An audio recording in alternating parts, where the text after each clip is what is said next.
What's up, everyone? John Reitinger from TechnoBuffalo here. I've had a lot of questions about the new iMacs, particularly about the Core i7 processor and the solid-state drive and whether or not those upgrades are worth the price. So what I'm going to do is I'm going to put it head-to-head with my older, about 3.5-year-old iMac. It's got a 2.94 Intel Core 2 Duo chip. It's got 4 gigs of RAM.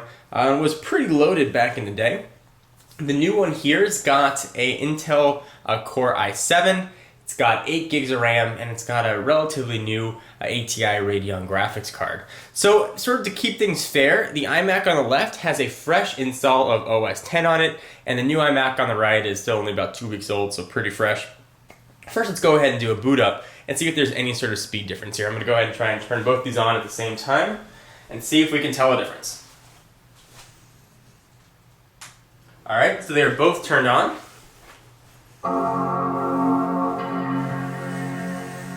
And see if one boots quicker.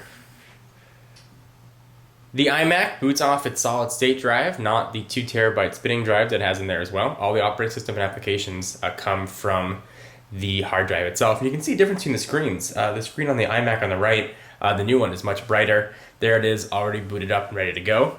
The iMac on the left is still loading. This is one of the areas where I really notice a difference is speed and boot up time. The other area which I'll show you is video import time is significantly improved on the new iMac. On the older outgoing model here, if I want to import a video that was, say, 5 minutes into Imovie, and there it goes, it just loaded. That was about 5 minutes into Imovie. The import time would take about 8 or 9 minutes. On the new iMac, to import a 5-minute clip takes generally about 45 seconds to a minute. So when you do as much video as I do, that time really adds up. So those two things have definitely been worthwhile.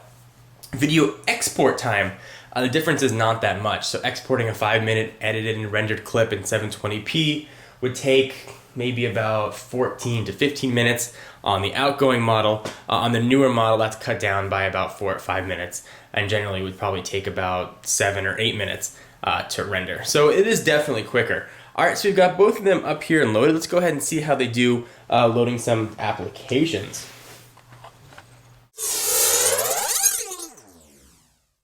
Alright, so we're going to go ahead and launch some like applications here and see if there's any sort of difference. One kind of funny thing, I'm giving this old iMac to my parents, and you can notice they are probably one of the few people in the world that still use AOL, like the actual AOL software is what they're used to. So I did a fresh install and put this on here for them. I just thought it was funny that they're probably the 4 people on the planet still using AOL.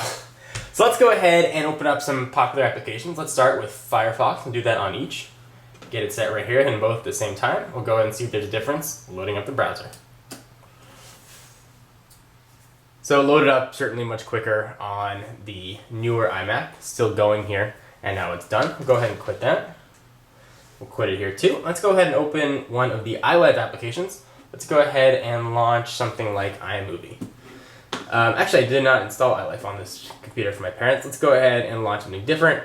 Let's launch Microsoft Word, which relies on a bit of older, the Rosetta type architecture. Let's go ahead and open both of these and see if there's any sort of noticeable difference. So immediately the splash screen shows up much quicker, and now it's loaded here on the new iMac, and it's still loading on the older one. There it goes, and now it's loaded on both. Go ahead and quit that. Let's go ahead and try, let's say, one more application.